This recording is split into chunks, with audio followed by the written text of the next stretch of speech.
All right, so I think I've waited long enough for others to join us. So I'm gonna begin with you guys. Right, so we can cover the last section on rope haulages. Right, so remember we've covered. Can you guys hear me?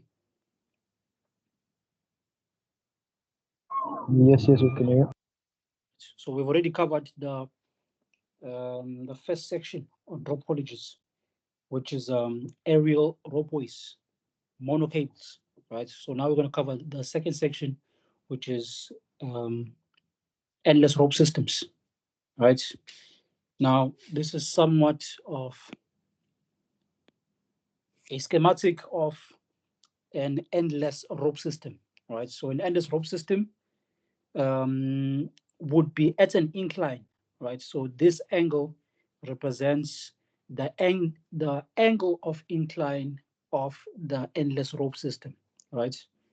Now, the rope system has two sides to it, right? You have this side, which I've labeled as T1, and then you have this side, which I've labeled as T2, right? Now, I've labeled this side as T1 because essentially this is the side of the rope system that experiences the most tension, right? And then this side of the rope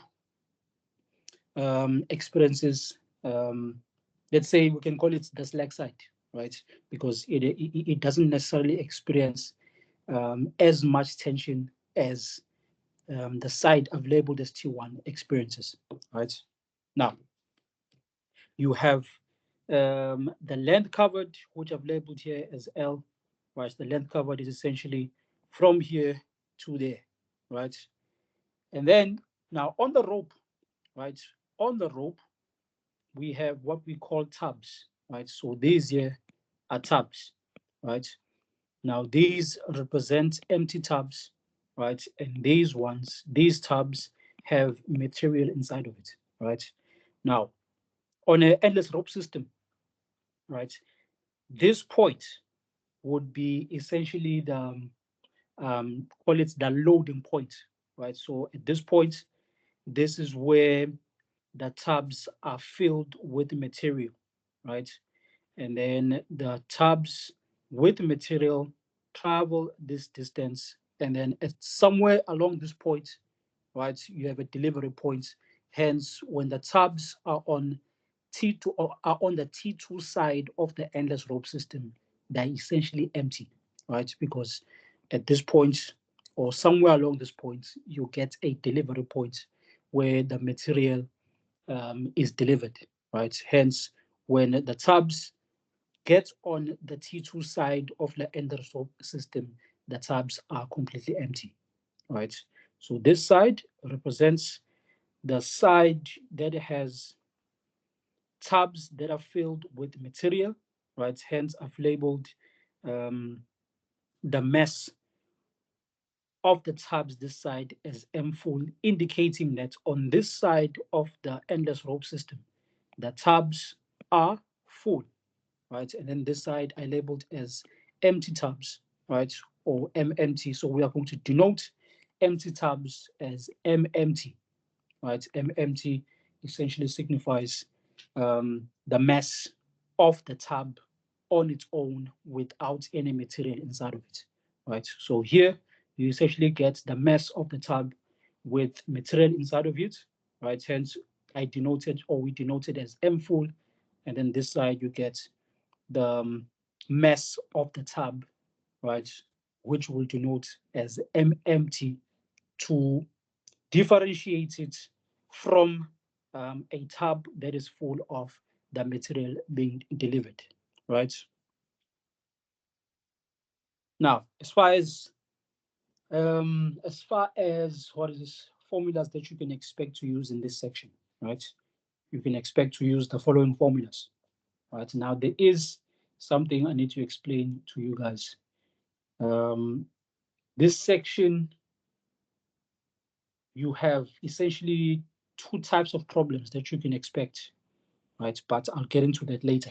Right now, let us look at the formulas in general that you can expect to use, right? So one of which is how to determine the tubs per minute, right?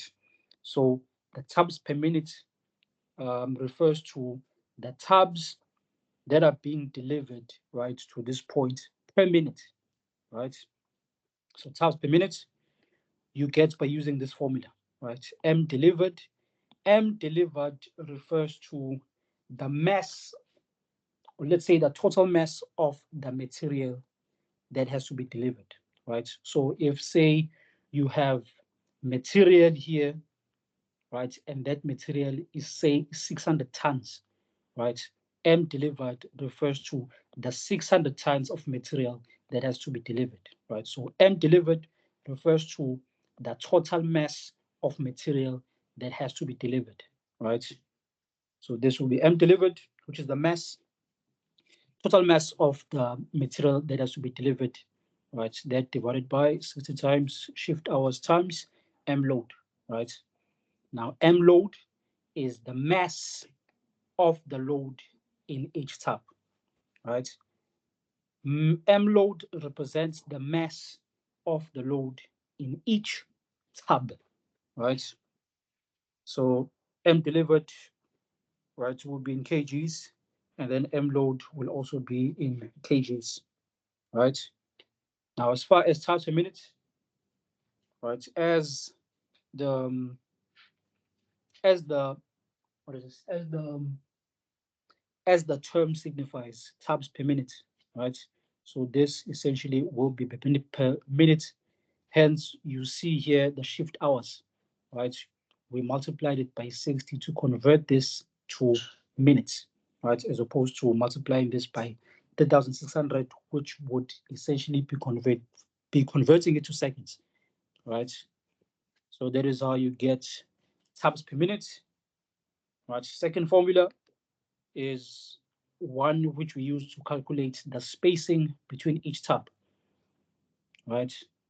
Now, the spacing between each tab refers to the space between each tab, right? So to get that spacing, you simply use this formula, right? Where V is essentially the speed of the rope, right? Speed of the rope. Because this is in tabs per minute, this will also be in meters per minute, right? So the rope speed or velocity of the rope will be in meters per minute, right? So divided by the tab per minute, which you will have calculating using this formula, right? Now spacing will be in meters, right? And then you get number of tabs, right? To calculate the number of tabs, right?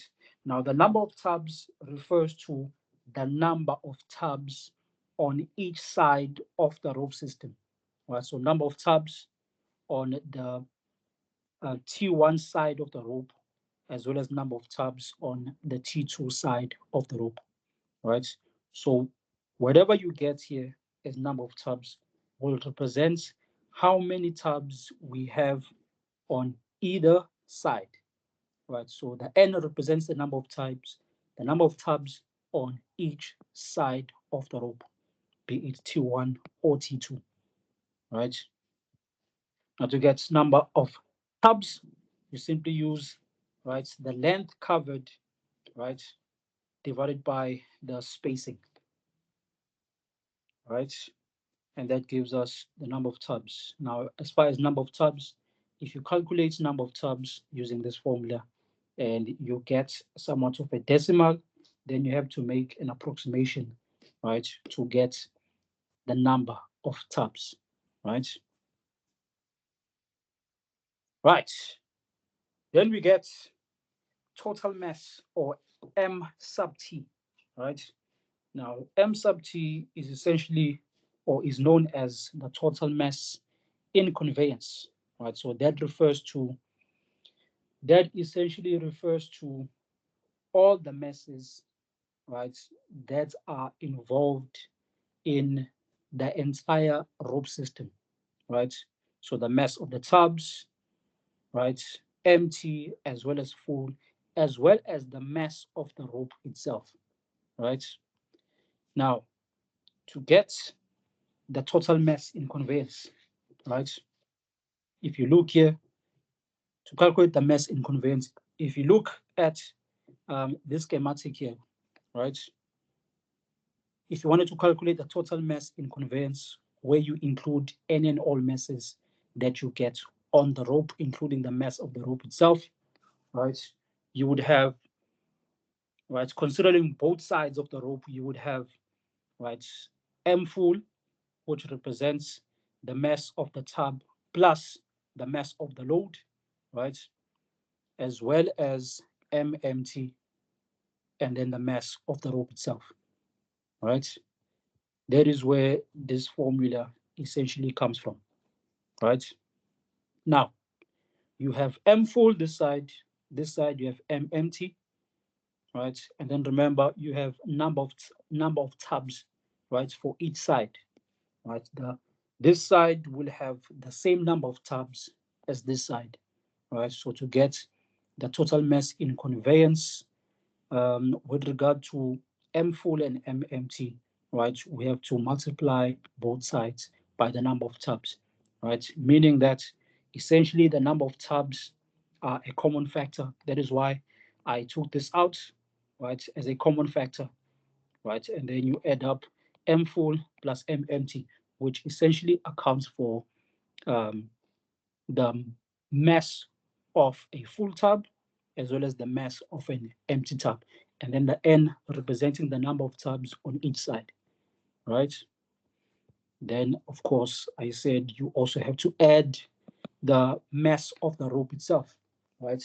Now, if you remember from what is this from the first section, right? To calculate the mass of the rope, right? The mass of the rope will be in kilograms per meter length of the rope, right? That is why here I used M dash, right? And then because we are considering the T1 and T2 side of the rope, that is why we multiply this by 2, right? So essentially, it's the mass of the rope, which will be in kilograms per meter length of the rope times the length being covered, right? So multiplying these two, right, gives us kilograms. And then because we are essentially looking at two sides of the rope, that is where the multiplied by 2 comes from, right? Any questions? It's very important that you understand this one here, right? They also have it differently, or they explain it differently in your textbooks. But I found that this is a much easier way of looking at it. Any questions? Somebody says. No question. So are we clear? Are we still together so far? Yes, sir. All right. Right. Now, okay, maybe let me continue explaining these formulas, right? I'll come back to this, right? Because there's something I need to explain regarding the two types of problems that we get for endless rope systems, right? Right. Then we get this fifth formula, which is to calculate essentially the total force being applied, right? FT, right? As you know from dynamics, the total force applied, right? The way I denote it is by using F sub T, which essentially stands for total force applied, right? Now, total force applied, this is where we essentially look at this side of the, in fact, we look at the entire system, right? So let me put it like that. We look at the entire system. Now, if you look here, if you want, say, because this is in that direction, right? So essentially, with the total force applied, we are trying to establish the force that is being applied for the rope system to move in this direction, right, at constant speed or constant velocity, right? So essentially, what you will have is the total force applied in this direction, right? The total force applied in this direction, and then going against the total force applied, right?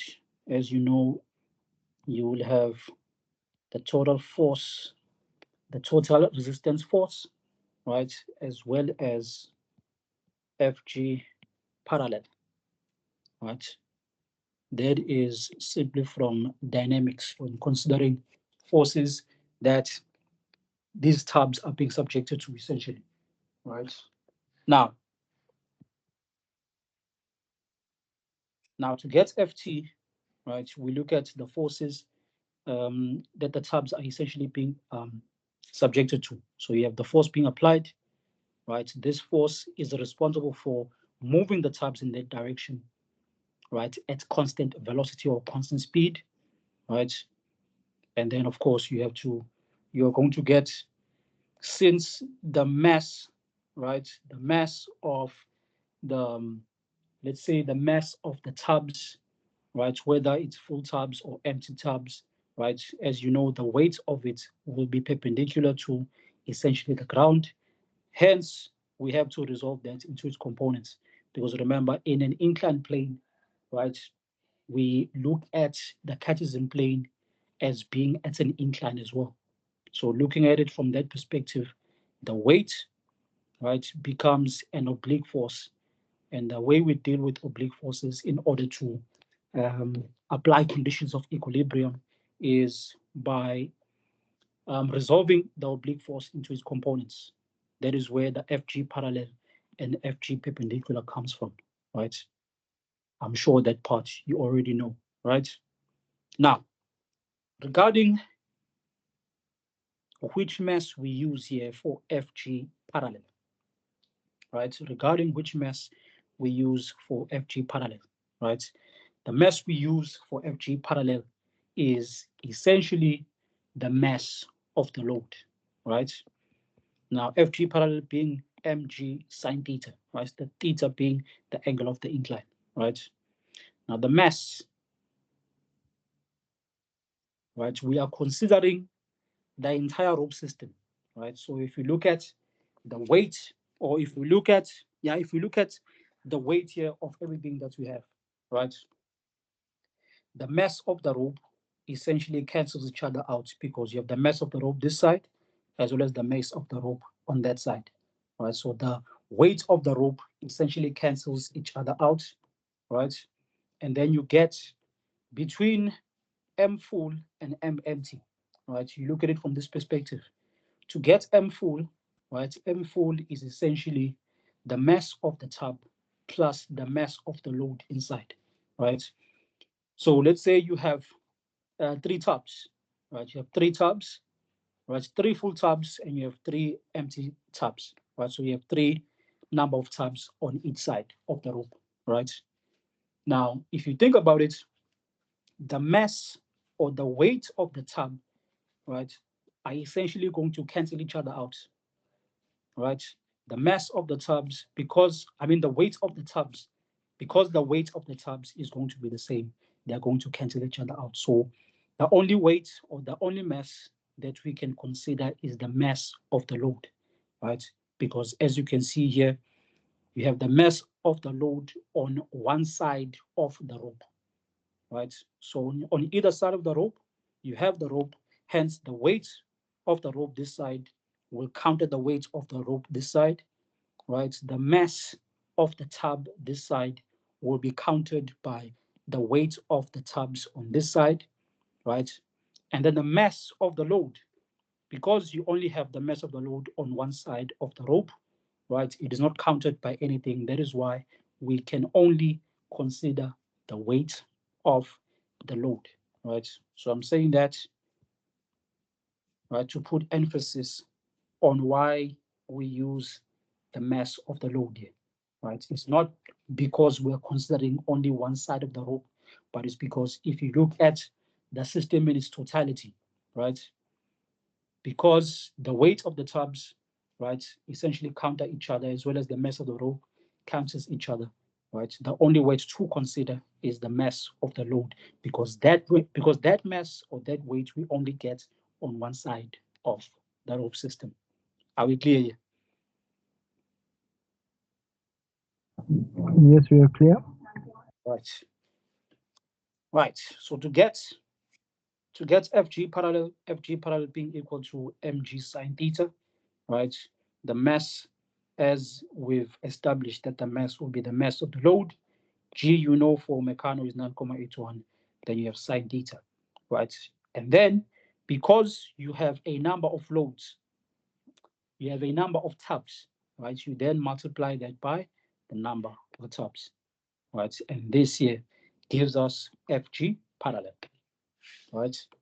And then as far as the total resistance force, right? As far as the total resistance force, again, you are considering the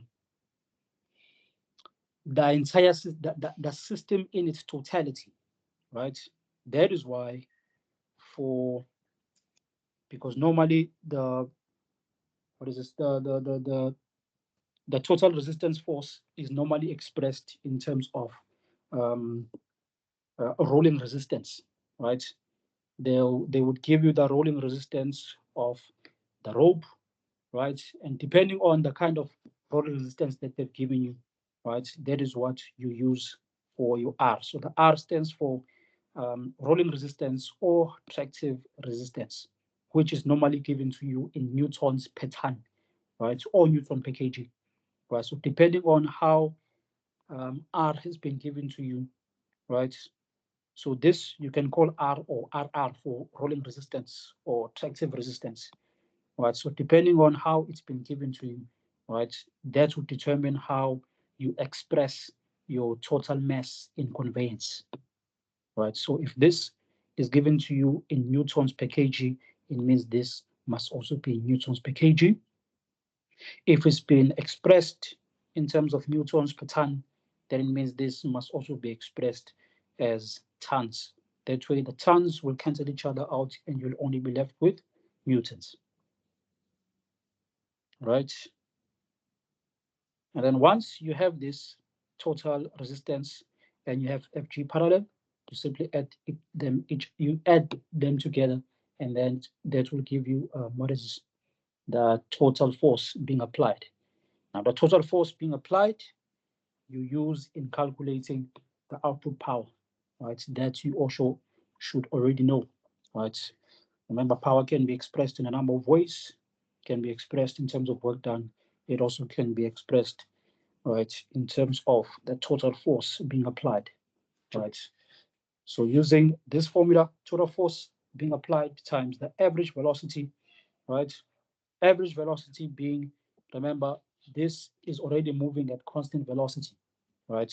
And constant velocity, or let me say average velocity, is equal to the constant velocity, right? So if you've been given the velocity or the speed, right, of the rope system, right, then you use it exactly as it is because the system is always moving at constant velocity, right? Or this force being applied, right, is enough to move the rope system, right, at constant speed or constant velocity, right? And then to calculate the power, the motor power or the input power, right, you simply use the formula to calculate efficiency, right? Remember, efficiency is equal to the output divided by the input power, right? And then making the input power or the motor power your subject of the formula, right? This is what you get, right?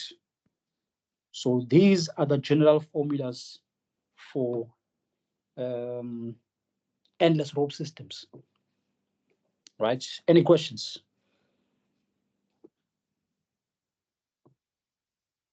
No questions. Right. Now, let's get into the real business of the day now, right? Now, for endless rope systems, we get essentially two types of cases, or we get two cases in total, right? A case where um, you are maybe given the efficiency, right, of the system, and you have to calculate the motor power, or the input power, right? In that case, this is very important. So listen up, right? We have two cases, or we get two cases under endless rope systems, right? One where you are given, say, the efficiency and you have to calculate the motor power or input power. In that case, right, these formulas that we've just gone through, you use exactly as they are, right? So absolutely nothing changes. You use these formulas exactly as I've explained them, or exactly as how we have them on this formula sheet, right? In that case, right? So case one, given the efficiency, you have to calculate the motor power or input power, right? In that case, you use these formulas exactly as I've explained them. Are we clear? Clear, clear on that. Right. And then you get the second case, right? The second case, right? The second case is where you say, given either the factor of safety, or you are given the braking strength, right? So if you've been given the factor of safety, right, it means it is more than likely that you are going to have to calculate the braking strength. And then if you've been given the braking strength, then it's more than likely that you are going to have to calculate the factor of safety. So that's case number two, right? Where you're either given factor of safety, right, and you're asked to calculate the braking strength, or you're given the braking strength, which is an indication that you are going to have to calculate the factor of safety, right? Now, in that case, right, in that case, this formula you use exactly as it is. This one you use exactly as it is. This you use exactly as it is, right? The only difference comes from the fourth formula, right? Why? Because for the second case, because you are dealing with braking strength, right, or factor of safety, right, to get the braking strength, or in considering the braking strength, right, we have to look at the side of the rope system that experiences the most tension, right? So the side that experiences the most tension is T1, right? So to get braking strength, we would have to use T1, because that is where, or that is where the endless rope system experiences the most tension, right? Hence, if you have to design this rope system, right, you have to consider this side, right? Because if for whatever reason, right, that the endless rope system is going to fail, it would fail because of this side, because it is on this side that it experiences the most tension, right?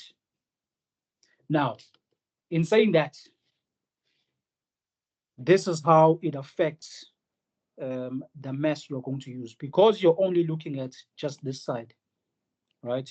Because you're only considering this side, right? It means you're no longer going to use the total mass in conveyance, right? Because remember, total mass in conveyance is where we consider the entire, or the masses involved in the entire endless rope system, right? But for this case, right, where you have to calculate, or you've been given the braking strength, right, we only consider the tight side, essentially the tight side of the endless rope system, right? Our mass is going to be different, right? So because you're looking at this side, if you look at this side, right, we are looking at um, the masses that the rope is being subjected to, right? Hence, we do not consider the mass of the rope itself, because we are looking at the masses that the rope is being subjected to, right? So those masses would be, because we're only looking at this side, it would be mass full, essentially, because on this side, we get the mass of the tub as well as the mass of the load in each tub. Right, so essentially our mass will now become, right, our mass, total mass will be number of tubs times essentially m4, right? And that affects, what is this? That affects essentially FG parallel, right? Because now we're only considering that side of the only that side of the rope system, right? Then we're no longer going to be using mass of the load, but we're going to be using what? The total mass, which on this side is what? Is number of tubs times M full, right? So this becomes M full, right? Everything else remains the same, right? Now remember, we're no longer going to multiply this also by N, because this you would have done in calculating this here, right? So essentially, what I mean is your FG parallel for case number 2 will be the total mass, right, which you get by multiplying number of tubs times M full, so times G sine theta, right? So you don't multiply by N here because you would have already done so in calculating the total mass, right, on the T1 side of the rope system, right? Are we clear? It's going to make sense when we look at uh, uh, uh, uh, an exercise. Any questions?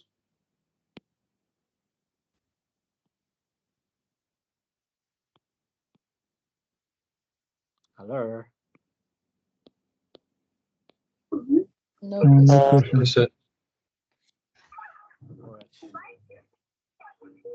Mm,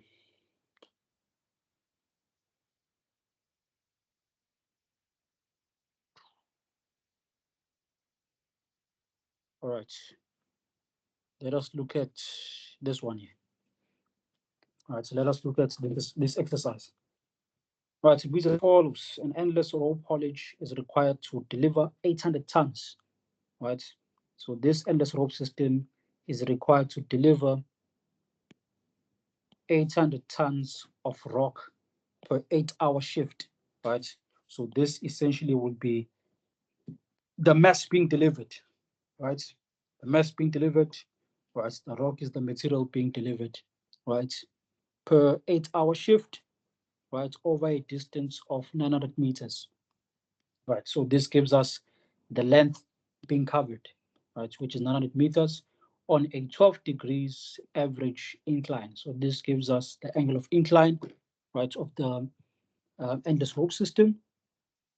The speed of the rope is 3.5 kilometers per hour. Right. Remember, for endless rope systems, the speed we express as meters per minute. Right. So this you would have to convert from kilometers per hour to meters per minute. Right. And its mass is 3 kilograms per meter. So this is m dash. This is the mass of the rope itself. Right. The track resistance is assumed to be 180 newtons per ton, and the mechanical efficiency is 82%. But they've given us the efficiency, right? Once they've given you the efficiency, that is an indication that it is likely you are going to have to calculate the motor power, right? So if it's case number 1, this is one of the indications that you can see you are dealing with case 1, right? So where you are going to have to calculate motor power, right? Meaning that those formulas in the formula sheet use exactly as they are, right? Then they say the tubs have a mass of 250 kilograms empty. So this is M empty, right, and 1,000 kilograms full, right? So this would be M full. This one is pretty straightforward, right? So there are two ways in which they can express the masses, right? So sometimes instead of using, um, instead of giving you, what is this, M full, they would give you the mass of the load, right? So the way they do that sometimes is by saying, maybe let me look at an example here of how they would express this. Mm, right. Now let's take a look at this one. Right. They said the capacity of the tub is 1 ton and the mass of an empty tub is 500 kilograms. Right. So this is the second way that they can express the masses. Right. One is pretty straightforward. They give you M empty as well as M full. Right. And then you have this one where they say the capacity of the tub is 1 ton. Now, when they say the capacity, right, if they use the term capacity, right, the mass that they are giving you is essentially M load, right? When they use this term, right, they are referring to M load.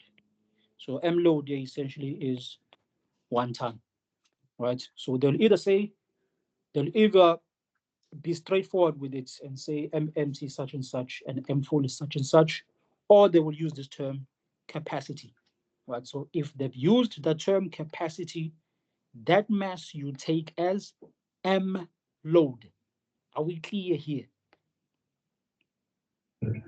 Crystal clear. Right. This is Yes. very important. I noticed even with the full-time students, right? They most of them mixed this up, right? Even though I also expressed that this is very important. So do not make that same mistake, right?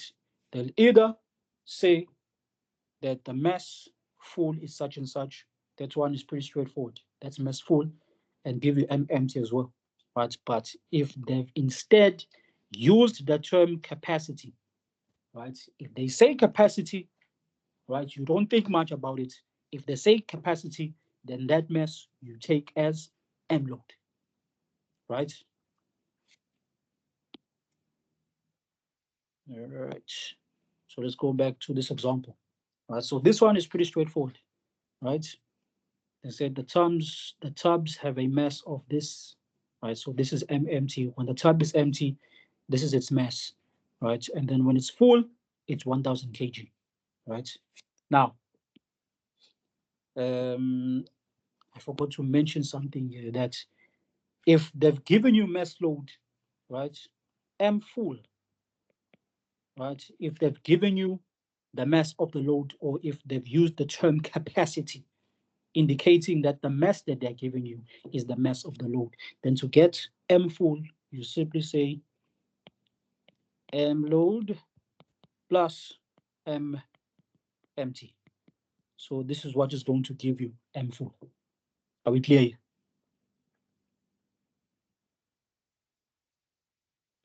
Yes. Also, if they've given you M full, right, and you have to calculate M load, this is the formula you get. So to get M load, just take this one, that side. So M load is essentially equal to M full minus M empty. Right, very important, this part. Are we clear? You're clear, sir. All right. Right. Right. So this is all the information we've been given, right, as we've gone through it. Right. The efficiency is essentially 0.82. Right. Now let's look at questions. Calculate the total number of tubs required. Right. Total number of tubs required. Right. So you first calculate the tubs per minute. Right. You first calculate the tubs per minute. Remember, to get number of tubs, right, you need to have this here, the span, not the span, the spacing between the tubs, right? That is why you first have to calculate the tubs per minute. To get the tubs per minute, right, the tubs being delivered per minute, right, you simply say the mass, right, of the material being delivered. That mass, right, is 800 tons, right, divided by the 60 times shift hours which they've given us which they've given us as well. Said it's 8 hours, right, times M load, right? Now, as I've mentioned, in this case, they've given us M full and M empty, right? So to get M load, you simply subtract the M empty from the M full. So you say 1000 minus 250, which is 750 kilograms, right? Now, this part is up to you, right? You can either express your M delivered as tons, right? If you express your M delivered as tons, it means you have to express your M load as tons as well, right? Now, as we've established, M load for this case is 750 kilograms. Converting that to tons, you get 0.75 tons, right? That is why here I've substituted M delivered in tons because the tons are going to cancel each other out anyway, right? So this is 800 tons, right? As per what we were given, right? And then M load we had to calculate, right? By saying M full minus M empty, and we got 750 kilograms, which is 0.75 tons, right? And then shift hours were given as 8 hours. Then if you punch this in your calculators, this is essentially what you get: 2,2 recurring tubs per minute. Right. Then we use this to calculate the spacing between the tubs. To get the spacing between the tubs, you have to express the rope speed in meters per minute, right? Right. To convert what we're given, right? Remember this, they said the speed is 3.5 kilometers per hour, right? So you convert the kilometers to meters, hence the times 1000, right? And then you convert the hours to minutes by multiplying by 60, right? And then this is what you get, which is 58.3 recurring meters per minute, right?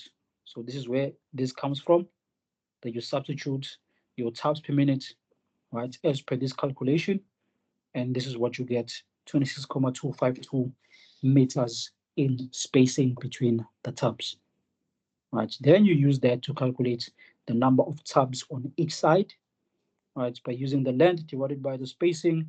The length we're given as 900 meters, right?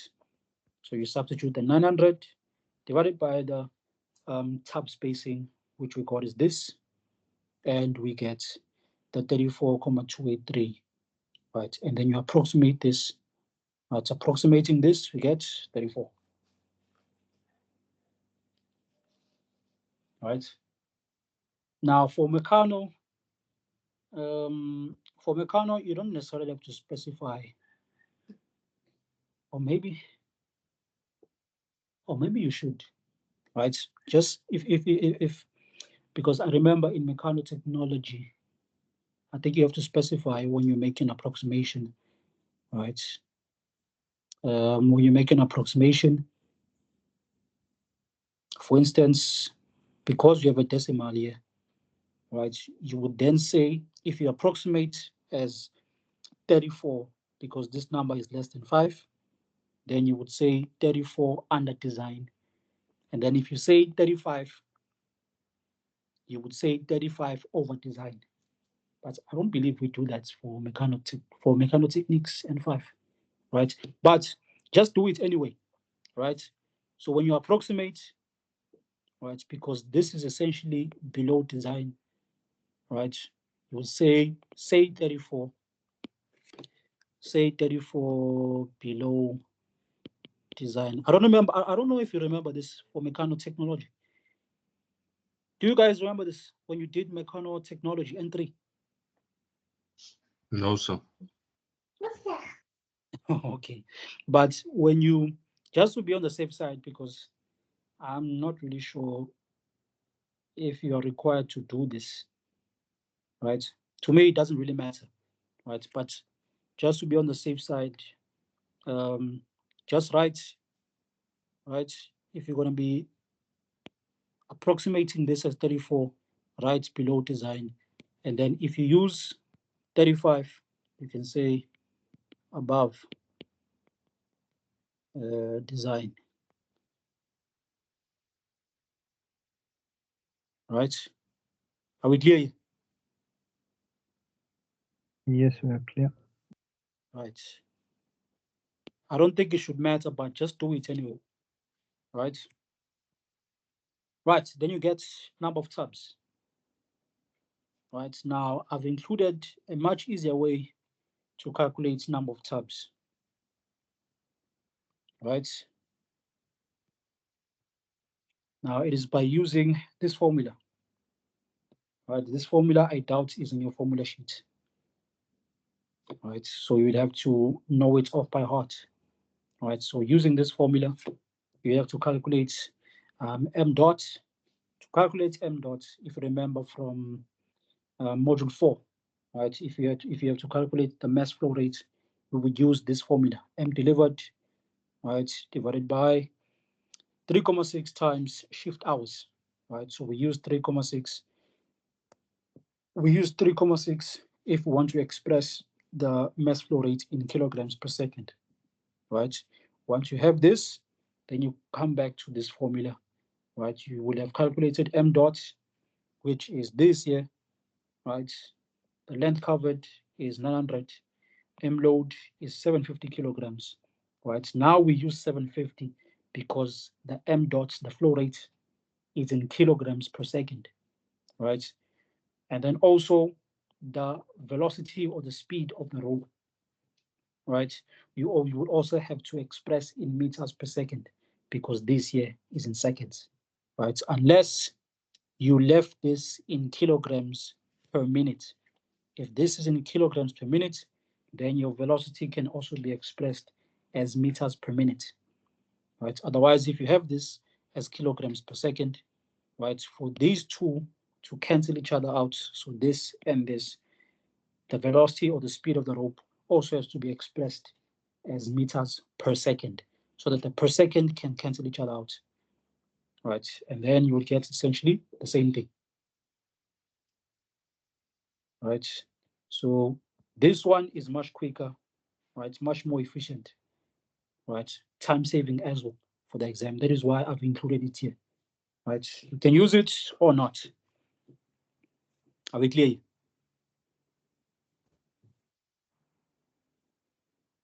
Hello. Yes, we are clear. We are clear Yes, on we're that. clear. Right. Right. So that would be the total number of tabs required on each side, right? Now they want us to calculate the total mass in conveyance. So that is MT, right? That is MT M total, right? Now from that formula sheet I'm going to send you, right, after this session, right? You simply use this here, right? So remember, this is case number 1, where we consider the entire system or the system in its entirety, right? Hence, we look at any and all masses involved in the system, right? Masses involved in the system is the M full, the M empty on the other side, as well as the mass of the rope itself, right? And then remember, you have number of tabs on each side, hence the multiplied by N, right? This you are given, M full is 1,000, M empty you are also given is 250. This you have just calculated, right? And then as far as the mass of the rope, because essentially you have two sides, that is why we multiply the mass of the rope by 2, right? And then for this to be expressed as kgs, we have to multiply the mass of the rope by L, right? So this was given to us as 3 kgs per meter, but that's by multiplied by the length, right, gives us the mass of the rope in kilograms, right? And then because we have two sides of the rope, that is why we multiply that by 2, right? And then this is what we get, right? So we have 47.9 tons, right? 47.9 tons. You can express this in kilograms as well if you want to, right? This is just much quicker, right? So you get your total mass in conveyance, right? Then, as I said, if in the statement you've been given the efficiency, right, there is an indication that you are dealing with case number 1. Case number 1 being it is likely you're going to have to calculate the input power or motor power. Right, so the last question here is calculate the motor power. Right, now to calculate the motor power, you need to have the output power. To calculate the output power, you need to have the total force being applied. Right, now to get your total force being applied, you know your total force being applied is equal to the total force, the total resistance force plus Fg parallel, right?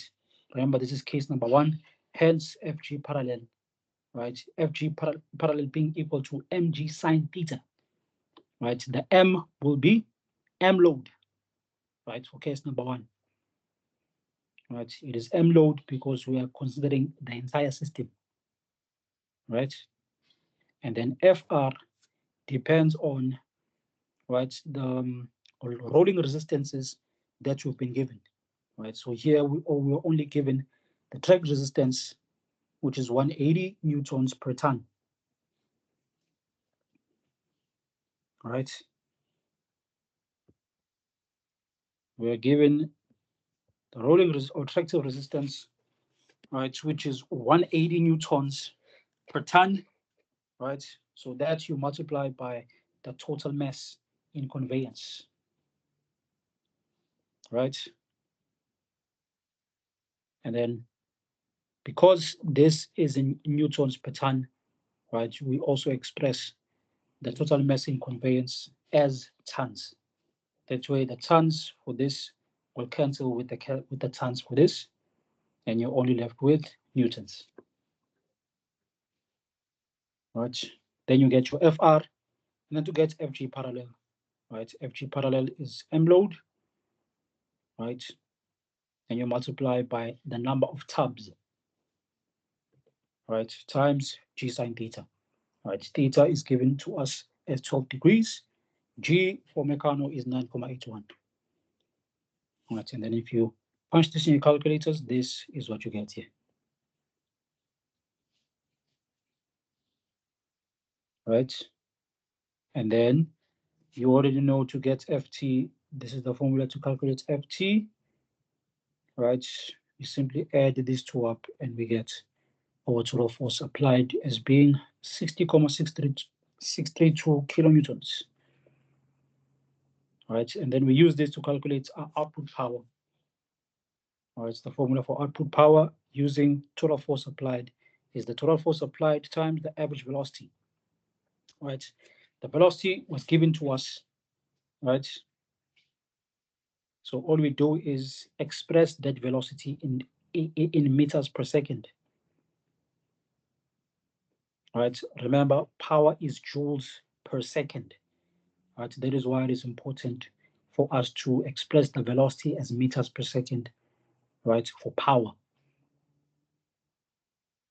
Right, so remember this we got, or this is the speed or the velocity of the rope in meters per minute. Right, that is why to convert the minutes to second, you divide by 60. So this is essentially the velocity of the rope in meters per second. That multiplied by the total force applied gives us the output power, right? And I express the output power as kilowatts. All right, so joules per second is the same as watts, right? And then of course we are looking for the motor power, So using the formula for efficiency, making motor power the subject of the formula, you then simply substitute. This you'll have calculated, this you will have gotten here. Efficiency was given as 82%, and we get our motor power.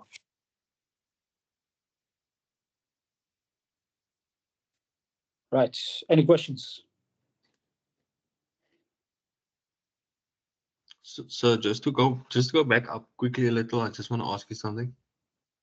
I'll tell you when to stop. Yeah.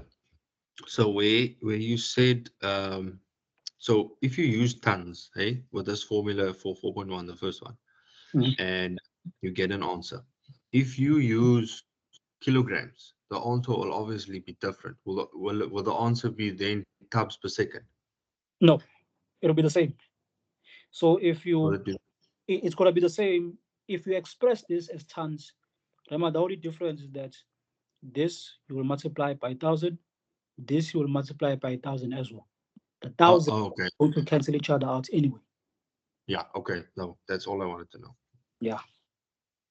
Right. So that's why I said it doesn't really matter how you express the masses, M delivered or M load, as long as you express them the same way, you will be fine. Yeah. Okay. Makes sense. Thank you. All right. Any more questions?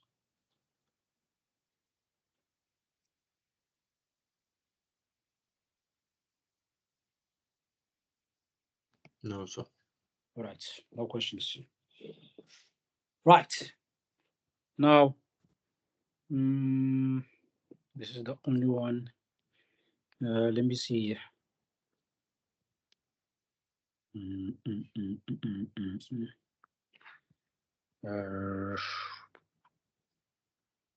Okay. So this is what we are going to do now. Right. Let us end the class here for today. I will be posting this video or this session in my channel, and I'll send a link to the group just in case you need to refer to the session as and when you are doing these exercises, right? And then the second case, I will send a worked exercise for it, right? And then if you have questions or if you need for us to have a session for the second case, then we'll have it, right? Then we'll have it. Otherwise, Okay. for today, we are done here. Okay. So just a question on flywheels. Will you do that tomorrow, or because I see it's not a lot of marks, but I know you said you want to touch on it. Flywheels we can do tomorrow. Normally flywheels are self-study for my students because they are very easy, but we can go through them. I'll send you the formulas for flywheels, right? Because flywheels is not that different from angular motion, which we did in L4 engineering science. It's not that different. In fact, All it's right. not different at all. Right. That is Cool. why, for the most part, I don't remember when was the last time I did flywheels with my students. It's normally Okay. self-study. But if you want us to do it, we can do it. It's fine. Okay. But No, so if you're you gonna see send it's a the total waste of time. okay, no, if you send the stuff, then it's fine. And then tomorrow, I don't know what about the other guys. How your day is looking. Obviously, it's a Monday. If we can maybe do a class tomorrow, just like a quick revision, just touch on maybe, a few things, if it's possible. Yeah, it's possible. It's possible. We can do it. Maybe just on say conveyor belts, because the other stuff is fairly recent, but Yeah. I'm still having a bit of a difficulty with conveyor belts. So if we can maybe just do a quick revision, maybe just like not even one of each, but just touch on it if it's possible. Yeah, no, that's fine. I'm totally open to that. Okay, great. What time do you guys want us to have class tomorrow? Uh, to me, it doesn't matter because I'm off tomorrow. So yeah, I'm open to whatever time. Okay, maybe I think we us should do amongst 7. ourselves, because I think it'll be better if we have class earlier than we normally do. Yeah, it will be better if we can do it earlier. Yeah. Yeah. So I'm available at whatever time, right? After, yeah, at whatever time I'll be available. No. So Okay, just so discuss maybe those. okay. I, Maybe as long as maybe there's like maybe 3, 4, 5 students, I think we should be fine. I'm gonna record the session anyway. okay. So maybe if possible, if it's just in the group, just ask from your side which time would suit the other guys, and then everyone can just give their 2 cents, and maybe we can just determine a time from that. Okay, sure, that's fine. Okay. Thank you. All right. Any more questions? No, sir, not from me. All right, hi. All right then. All the best, guys. I guess Okay. we'll have a session tomorrow. Okay. Thank you, sir. Sure. Yeah, thank you. Thank you. All right, pleasure. Thank you. Bye. Boy.